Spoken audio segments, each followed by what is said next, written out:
बोल गुरुदेव भगवान की जय। प्यारे कृष्ण कन्हैया लाल की जय। श्री योग वासिष्ठ महारामायण उत्पत्ति प्रकरण चल रहा है और आज है 58वां सर्ग। श्री वशिष्ठ जी बोले, हे राम जी, इस प्रकार राजा के मुख से सुनकर करकटी ने वन के मरकटी रूप जीवों के मारने की चपलता त्याग की और भीतर से शीतल होकर विश्राम पाया। जैसे वर्षा काल में मोरनी प्रसन्न होती है, चंद्रमा को देख के चंद्रवंशी कमल प्रफुल्लित होते हैं और मेघ के शब्द से बगुली गर्भवती होती है, तैसे ही राजा के वचन सुन के करकटी परमानंद हुई और बोली, बड़ा आश्चर्य है। हे राजन, तुमने महापावन वचन कहे, इससे मैंने तुम्हारा विमल बोध देखा और अमृत सार और समरस से पूर्ण, शुद्ध और राग द्वेष आदि मल से रहित हैं। जैसे पूर्णिमा का चंद्रमा शीतल अमृत से पूर्ण और शुद्ध होता है, तैसे ही तुम्हारा बोध है। विवेकी जगत में पूज्य है। जैसे चंद्रमा को देख के कमलिनी प्रफुल्लित होती है, फूलों से मिल के वायु सुगंधवान होती है और सूर्य के उदय होने से सूर्यमुखी कमल प्रफुल्लित हो आते हैं, तैसे ही संतों की संगति से बुद्धि सुख पाती है। हे राजन, वह कौन है जो दीपक हाथ में लेकर गड्ढे में गिरे, और वह कौन है जो दीपक हाथ में लेकर तम देखे? तैसे ही वह कौन है जो संतों की संगति करे और दुखी रहे? संतों की संगति से सभी दुख नष्ट होते हैं। हे राजन, तुम इस वन में किस प्रयोजन से आए हो? तुम तो पूजने योग्य हो। राजा बोले, हे राक्षसी, मेरे नगर में जो मनुष्य रहते हैं उनको एक विसूची का व्याधि रोग लगा है और उससे वे बहुत कष्ट पाते हैं। औषधि भी हम बहुत कर रहे हैं पर दुख दूर नहीं होता। हमने सुना है कि एक राक्षसी जीवों को कष्ट देती है और उसका एक मंत्री भी है, उस मंत्र के पढ़ने से निवृत्त हो जाती है। इसलिए तुमसी राक्षसियों के मारने के निमित्त मैं रात्रि को वीर यात्रा करने निकला हूँ। जो वह राक्षसी तू ही है, तो हमारा तेरा संवाद भी हो चुका है। उसका अंगीकार करके प्राणियों की हिंसा करना छोड़ और किसी को कष्ट ना दे। राक्षसी बोली, हे राजन, तुमने सत्य कहा। अब मैंने हिंसा धर्म का त्याग किया और अब किसी जीव को न मारूंगी।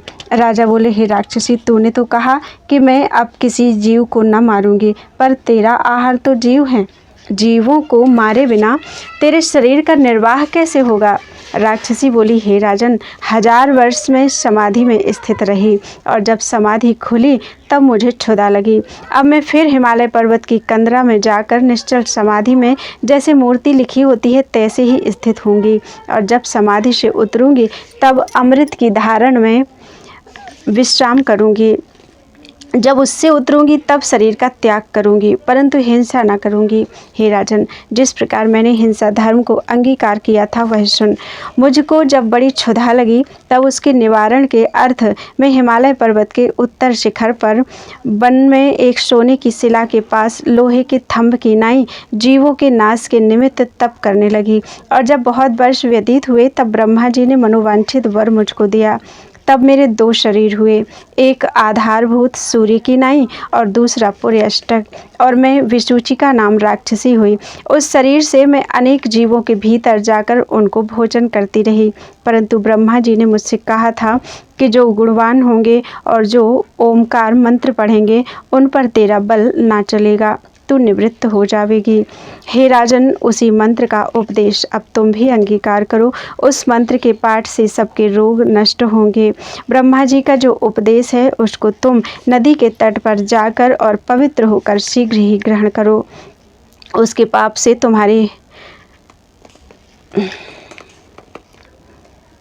उसके पाठ से तुम्हारी प्रजा का दुख, ओमकार के पाठ से तुम्हारी प्रजा का दुख नष्ट हो जाएगा।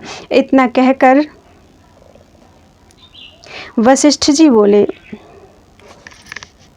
हे राम जी, इस प्रकार जब अर्धरात्रि के समय राक्षसी ने कहा तब राजा, मंत्री और राक्षसी तीनों निकट नदी के तीर पर गए और अनन्य व्यक्तिरेक करके आपस में सुहृद हुए। जब तीनों पवित्र होकर बैठे तब जैसा मंत्र राक्षसी को ब्रह्मा जी ने उपदेश किया था वही मंत्र विसूचिका ने प्रीति संयुक्त राजा को उपदेश किया और वहाँ से चलने लगी। तब राजा ने कहा, हे महादेवी, तू हमारी गुरु है, इससे हम कुछ प्रार्थना करते हैं, उसे अंगीकार कर। जो महापुरुष हैं उनका सुंदर सुहृदपन बढ़ता जाता है और तुम्हारा शरीर भी इच्छाचारी है। इससे मन के हरने वाले भूषण वस्त्र संयुक्त स्त्री का सा लघु शरीर धर के कुछ काल हमारे नगर में निवास करो। राक्षसी बोली, हे राजन, मैं तो लघु आकार भी धरूंगी परंतु तुम मुझे भोजन न दे सकोगे। जो लघु स्त्री का शरीर धरूंगी तो भी मेरा स्वभाव राक्षसी का है, इसको तृप्त करना सामान्य जनों की नाई नहीं है। जैसा कुछ शरीर का स्वभाव है सो सृष्टि पर्यंत वैसा ही रहता है, अन्यथा नहीं होता। राजा बोले, हे कल्याण रूपिणी, तुम स्त्री समान शरीर धर के हमारे नगर में चलकर रह। जो चोर पापी मेरे मंडल में आवेंगे वे हम तुझे देंगे और तू उन्हें स्त्री रूप को त्याग करके राक्षसी शरीर से एकांत ठौर ले जाकर अथवा हिमालय की कंदरा में जाके भोजन करना, क्योंकि बड़े भोजन करने वाले को एकांत में खाना सुख रूप है। जब उनको भोजन करके तृप्त होना तब सो रहना, जब निद्रा से जागना तब समाधि में स्थित होना और जब समाधि से उतरना तब फिर हमारे पास आना। हम तेरे निमित्त बंदीजन इकट्ठे कर रखेंगे, उनको ले जाकर भोजन करना। जो धर्म के निमित्त हिंसा है वह हिंसा पाप रूप नहीं और जिसकी हिंसा करता है उसका मरण भी नहीं, बल्कि उस पर दया है, क्योंकि वह पाप करने से छूटता है। राक्षसी बोली, हे राजन, तुमने युक्ति सहित वचन कहे हैं, उसे मैं स्त्री का शरीर धर के तुम्हारे साथ चलती हूँ। युक्ति पूर्वक वचन को सब कोई मानते हैं। इतना कहकर श्री वशिष्ठ जी बोले, हे राम जी।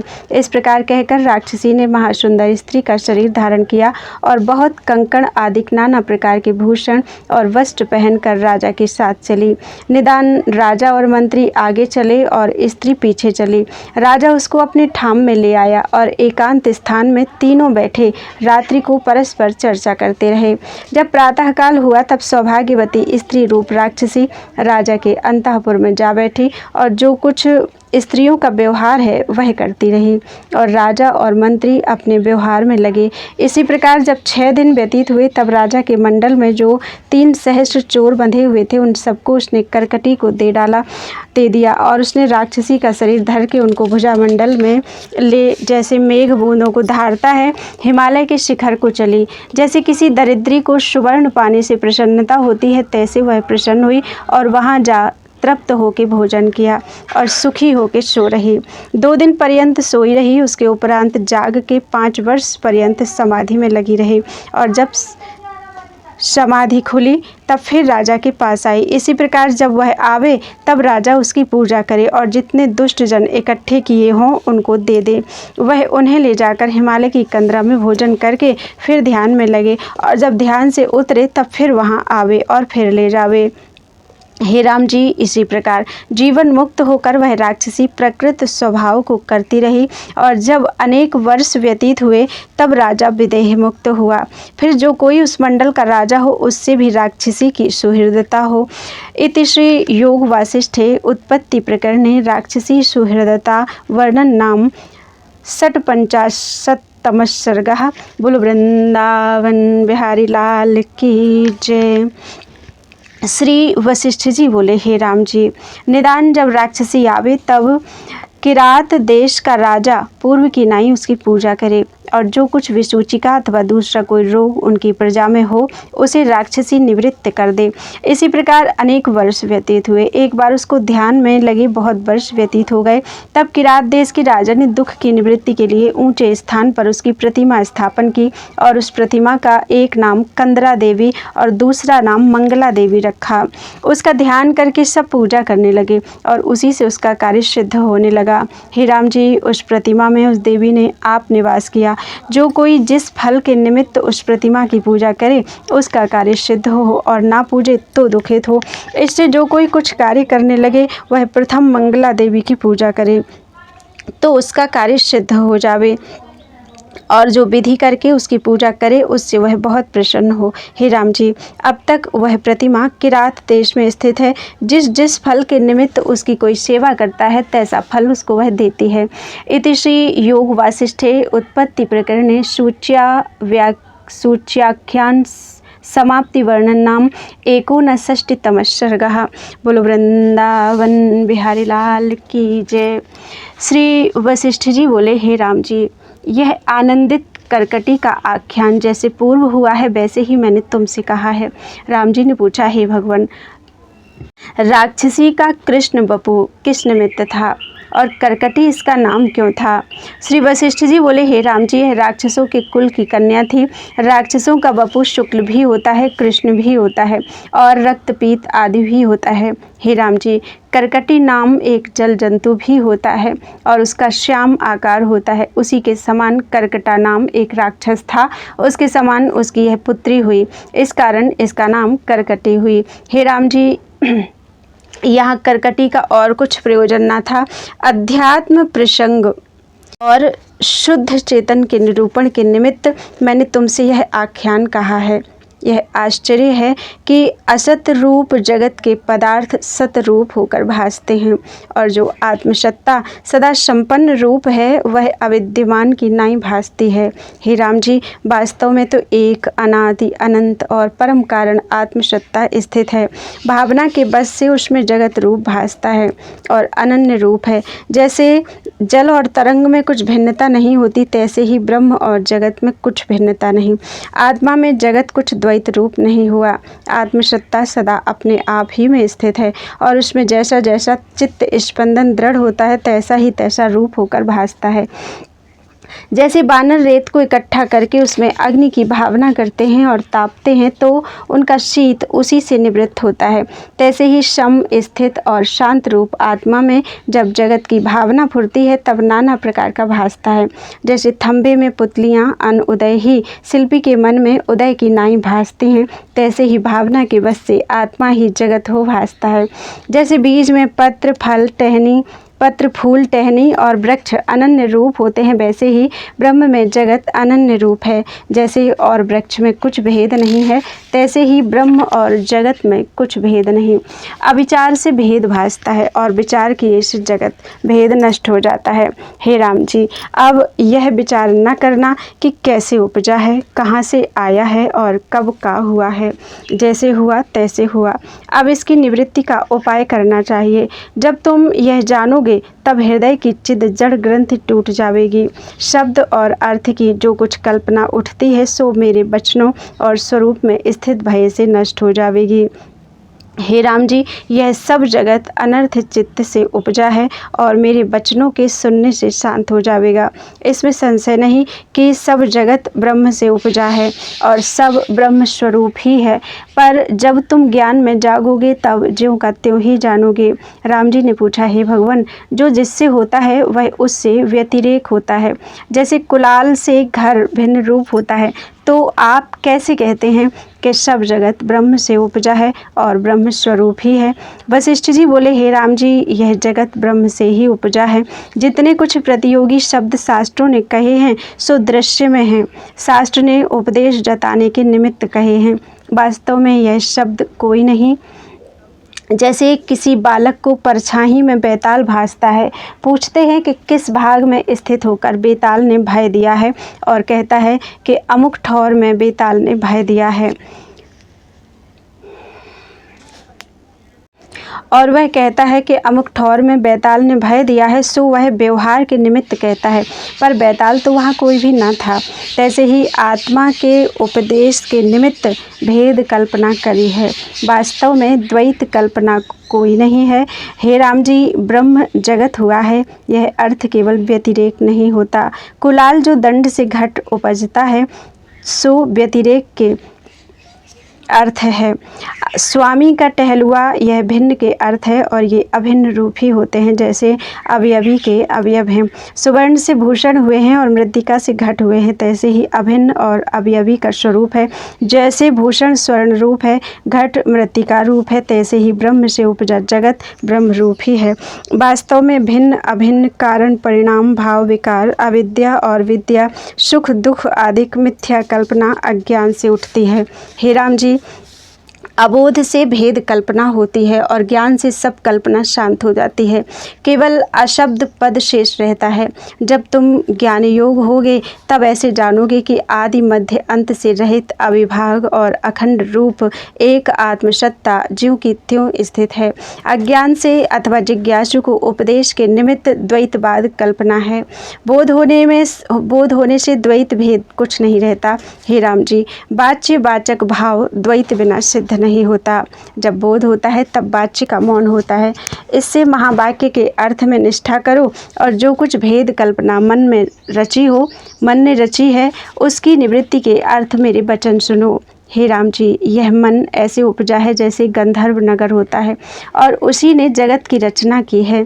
मैंने जैसे देखा है तैसे तुमसे दृष्टांत में कहता हूँ, जिसके जाने से सब जगत तुमको भ्रांति मात्र भासेगा। वह निश्चय धारण करके तुम जगत की वासना दूर से त्याग दोगे और बोध से सब जगत तुमको मन रूप भासेगा। तब तुम आत्मरूप होकर अपने आप में निवास करोगे, अर्थात जगत की कल्पना त्याग करके अपने स्वभाव सत्ता में स्थित होगे। इसलिए इसको सावधान होकर सुनो। हे राम जी, यह मन रूपी बड़ा रोग है, इसलिए विवेक रूपी औषधि से उसको शांत करना चाहिए। सब जगत चित्त की कल्पना है, वास्तव में वह शरीर आदि कुछ नहीं। जैसे रेत से तेल नहीं निकलता, तैसे ही जगत से वास्तव में कुछ नहीं निकलता। चित्त द्वारा भासता है, वह चित्त रूपी संसार स्वप्न की नाई है और राग द्वेष आदि संकल्पों से युक्त है, सो उससे रहित होता है। वही संसार समुद्र के पार जाता है। इसलिए शुभ गुणों से चित्त की शुद्धि करो। जो विवेकी हैं वे शुभ कार्य करते हैं, अशुभ नहीं करते, और आहार व्यवहार भी विचार के करते हैं। उन्हीं आर्यों की नाई तुम भी शास्त्रों के अनुसार चेष्टा करो। जब तुमको ऐसा अभ्यास होगा तब तुम शीघ्र ही ज्ञानवान होगे और ज्ञान के प्राप्त होने से सब कल्पना मिट जाएगी और आत्म स्थिति होगी। चित्त ने सब जगत रूपी चित्र मन ही मन रचे हैं। जैसे मोर का अंडा काल पाकर अनेक रंग धारण करता है, तैसे ही मन अनेक प्रकार के जगत धारण करता है। वह मन जड़ और अजड़ रूप है। उसमें जो चेतन भाग है वह सब अर्थों का बीज रूप है, अर्थात सबका उपादान है, और जड़ भाग जगत रूप है। हे राम जी, सर्ग के आदि में पृथ्वी आदि तत्व ना थे। जैसे स्वप्न में जगत विद्यमान की नाई भासता है, तैसे ही ब्रह्मा ने विद्यमान की नाई उसको देखा। जड़ संवेदन से पहाड़ आदि जगत देखा और चेतन संवेदन से जंगम रूप देखा। वह सब जगत दीर्घ वेदना है। वास्तव में देहाधिक सब शून्य रूप है और आत्मा में व्यापे हुए हैं। आत्मा का कोई शरीर नहीं। अपने से जो दृश्य रूप मन चेता है वही आत्मा का शरीर है। वह आत्मा विस्तरण रूप है और निर्मल स्थित है और मन उसका आभास रूप है। जैसे सूर्य की किरणों से जलाभास होता है, तैसे ही आत्मा का आभास मन है। वह मन रूपी बालक अज्ञान से जगत रूपी पिशाच को देखता है और ज्ञान से परमात्मा पद शांत रूप निरामय को देखता है। हे राम जी, जब आत्मा चैत्यता को प्राप्त होती है तब वही चित्त रूप दृश्य एक ब्रह्म का द्वैत देखता है। उसकी निवृत्ति के लिए मैं तुमसे एक कथा कहता हूँ। गुरु के वचन जो दृष्टांत सहित होते हैं और वाणी भी मधुर और स्पष्ट होती है, तो श्रोता के हृदय में वह अक्षर जैसे जल में तेल की बूंद फैल जाती है तैसे ही फैल जाते हैं। और जो दृष्टांत से रहित होते हैं और अर्थ स्पष्ट नहीं होता तो वह क्षोभ संयुक्त वचन कहाता है। और अक्षर पूर्ण नहीं होते, इसलिए वे वचन श्रोता के हृदय में नहीं ठहरते और उपचेष्टा के वचन निष्फल हो जाते हैं। मैं तुमसे एक आख्यान नाना प्रकार के दृष्टांतों सहित मधुर वाणी में स्पष्ट करके कहता हूँ। जैसे चंद्रमा की किरणें अपने ग्रह पर उदय हों और मंदिर शीतल हो जावे, तैसे ही मेरे स्पष्ट वचन और प्रकाश रूप अर्थ सुनने से तुम्हारा भ्रम निवृत्त हो जाएगा। इति श्री योग वासिष्ठे उत्पत्ति प्रकरणे मन अंकुरोत्पत्ति नाम षष्टितमः सर्गः। बोलो वृंदावन बिहारी लाल की जय। श्री वशिष्ठ जी बोले, हे राम जी, पूर्व जो मुझसे ब्रह्मा जी ने सर्ग का वृत्तांत कहा है वह मैं तुमसे कहता हूँ। एक समय मैंने ब्रह्मा जी के पास जाकर कहा कि हे भगवान, ये जगत गण कहाँ से आए हैं और कैसे उत्पन्न हुए। तब पितामह जी ने मुझसे इंदु ब्राह्मण का आख्यान इस भांति कहा। वे बोले, हे मुनीश्वर, यह सब जगत मन से उपजा है और मन से ही भासता है। जैसे जल में द्रवता के कारण नाना प्रकार के तरंग और चक्र फुरते हैं, तैसे ही मन के फुरने से सब जगत फुरते हैं और मन रूप ही है। हे मुनीश्वर, पूर्व कल्प में मैंने एक वृत्तांत देखा है, उसे सुनो। एक समय जब दिन का क्षय हुआ, तब मैं संपूर्ण सृष्टि को संहार एकाग्र भाव हो रात्रि को स्वस्थ भाव होकर रहा। जब मेरी रात्रि व्यतीत हुई और मैं जागा, तब मैंने उठकर विधि संयुक्त संध्यादिक कर्म किए और बड़े आकाश की ओर देखा कि तम और प्रकाश से रहित शून्य रूप और इतर से रहित व्यापित है। चिदाकाश में चित्त को मिला के जब मैंने उस सर्ग के उपजाने का संकल्प चित्त में धारण किया, तब मुझको शुद्ध सूक्ष्म चिदाकाश में सृष्टि दृष्टि आई। वह सृष्टि मुझे बड़े विस्तार सहित और परस्पर अदृष्ट रूप दृष्टि आई है और हर सृष्टि में ब्रह्मा विष्णु और रुद्र तीनों देवता भी थे। देवता, गंधर्व, किन्नर और मनुष्य, सुमेरु, मंदराचल, कैलाश, हिमालय आदि पर्वत, पृथ्वी, नदियाँ, सातों समुद्रादिक सब सृष्टि के विस्तार हैं। वे 10 सृष्टि हैं। उनमें जो 10 ब्रह्मा देखे वे मानो मेरे ही प्रतिबिंब कमल से उत्पन्न हुए हैं और राजहंस के ऊपर आरूढ़ हैं। उनकी भिन्न भिन्न सृष्टि है। उनमें नदी के बड़े प्रवाह चलते हैं, वायु आकाश में चलता है, सूर्य और चंद्रमा उदय होते हैं, देवता स्वर्ग में क्रीड़ा करते हैं, मनुष्य पृथ्वी में फिरते हैं, दैत्य और नाग पाताल में भोग भोगते हैं और काल चक्र फिरता है। 12 मास उसकी 12 कीले हैं और बसंतादिक 6 ऋतु हैं। वासना के अनुसार शुभ अशुभ आचार करके लोग नरक स्वर्ग भोगते हैं और मोक्ष फल पाते हैं। हर सृष्टि में 7 द्वीप हैं। उत्पत्ति और प्रलय कल्प होते हैं और गंगा जी का प्रवाह जगत के गले में यज्ञोपवीत है। कहीं ऐसी सृष्टि स्थित है, कहीं सदा प्रकाश रहता है और कहीं अहंकार से स्थावर जंगम प्रजा है। बिजली की नाई सृष्टि उपजती और मिट जाती है, जैसे वृक्ष के पत्र उपजते हैं और नष्ट हो जाते हैं, वैसे ही और गंधर्व नगरवत सृष्टि देखी। एक एक ब्रह्मांड में स्थावर जंगम ऐसी प्रजा देखी, जैसे गूलर के फल में अनेक मच्छर होते हैं। आत्मा में काल का भी अभाव है। क्षण, लव, दिन, मास और वर्षों का प्रवाह चला जाता है। हे मुनीश्वर, अंतवाहक दृष्टि से मैंने उन सृष्टियों को देखा। जब मैं चर्म दृष्टि से देखूं तब कुछ न भासे और दिव्य दृष्टि से देखूं तो सब कुछ भासे। चिरकाल पर्यंत मैं यह चरित्र देखता रहा कि कदाचित चित्त भ्रम हो तो स्पष्ट भासे। तब एक सृष्टि के सूर्य को देख के मैंने आवाहन किया और जब वह मेरे निकट आया तो मैंने उससे कहा, हे देव देवेश भास्कर, तुम कुशल से तो हो। ऐसे कहकर मैंने फिर कहा कि हे सूर्य, तुम कौन हो और यह सृष्टि कहाँ से उपजी है। यह एक जगत है व ऐसे अनेक जगत हैं, जैसे तुम जानते हो कहो। तब वह सूर्य भी जो त्रिकाल ज्ञान रखता था मुझको जान के प्रणाम कर आनंदित वाणी से बोला, हे ईश्वर, इस दृश्य रूपी पिशाच के आप ही नित्य कारण होते हैं।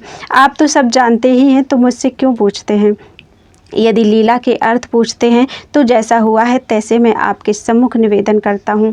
हे भगवान, जो सत असत रूपी नाना प्रकार के व्यवहारों संयुक्त जगत भासता है, वह सब मन के फुरने में स्थित है। इति श्री योग वासिष्ठे उत्पत्ति प्रकरणे आदित्य समागम नाम 61तमः सर्गः। बोलो वृंदावन बिहारी लाल की जय।